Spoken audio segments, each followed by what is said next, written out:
Hello and welcome to my video on how to improve playing ARK. What you're going to learn today is just some small things that I do that helps me in my game, and hopefully will give you some ideas on how to improve your game. So in front of you at the moment is my options menu, and what I would like to draw attention to here are my keybinds. So what you can see is that I've clearly keybinded some of my items that are on my hotbar. So for example 7, 8, 9 and so on are keybounds on my mouse, so I can put things on there and quickly access them mid-fight. Another thing that's super important is the ability to drop things really quickly, so you can see that I've keybinded that, and I've also keybinded the whistles, so I can order my tames to attack players on my mouse and very quickly, and also switch them between attack anything that hits me and passive. This means that I can hopefully have better pet management in the game, and you'll see a lot of players you can hit their pets and they'll just chase you, and the player will not ever call them back, potentially because they don't know how to. So have a look at these keybinds because they are really helpful. One of the other things that you guys are going to want to get very good at is teching up very fast. PvP happens very quickly in this game, and it is an arms race at the beginning in order to tech up as quickly as you can and try and get the advantage on your opponents. If you can rush up early arrows and bows, then you're going to stand a good chance at beating anyone with a spear. If you can then throw hide armor onto that, you're going to be very early on quite a force to be reckoned with. That means that you can then take the spots that you want without fear, or just survive in general. I have played with quite a few players just randomly, and I know for a fact that I can quite often have 3 bows and full hide, and I still have people on my team crafting spears. So it is definitely something you guys want to get good at. You need to learn what you need to craft the items and quickly gather them in the correct quantities. There's no point in farming 60 flint early on if you don't have the wood to craft the bow. Here you can see I'm going to go play with some Mega Piranha. The reason why I'm going to talk about Mega Piranha is because they can quite easily mess you up.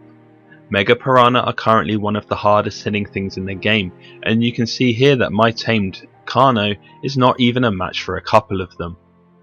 With Mega Piranha, you need to avoid them at all costs, unless you have a quick way of cheesing them and getting them onto the beach and spearing them to death, or potentially a big tame will just wreck them anyway. What I have seen is many players dying to Mega Piranha on the kill board, and that's because they go for a swim over a long river and then they get caught by the Mega Piranha and wrecked.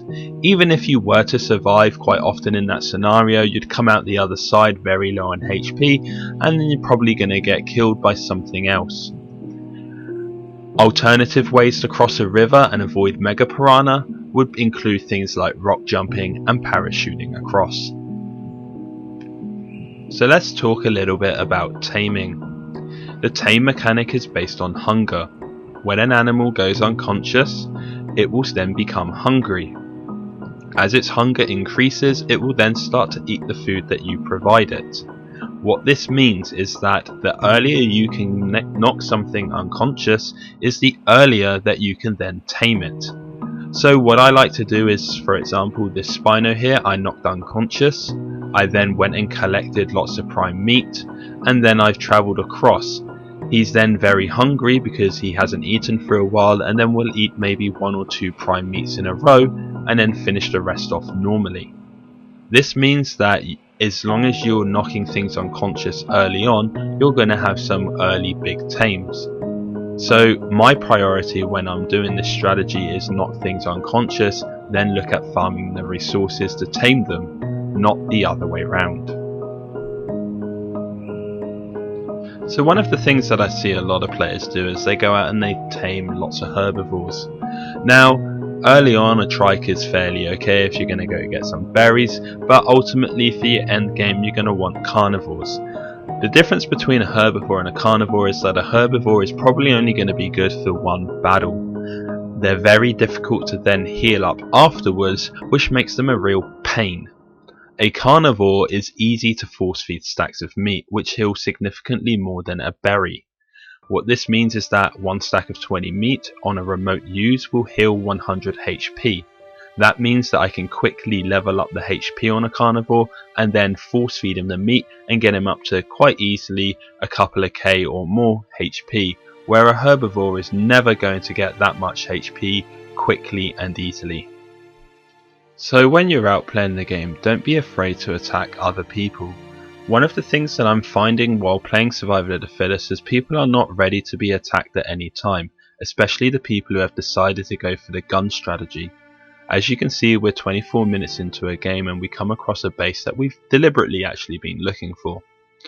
Because we know where the medal spots are, we can then just roll up systematically to the different medal spots to try and look for these players. At this moment in time, as you can clearly see, they don't have their guns up, which means that a couple of Rexes and Spinos can quite easily get in there and start to kill the players.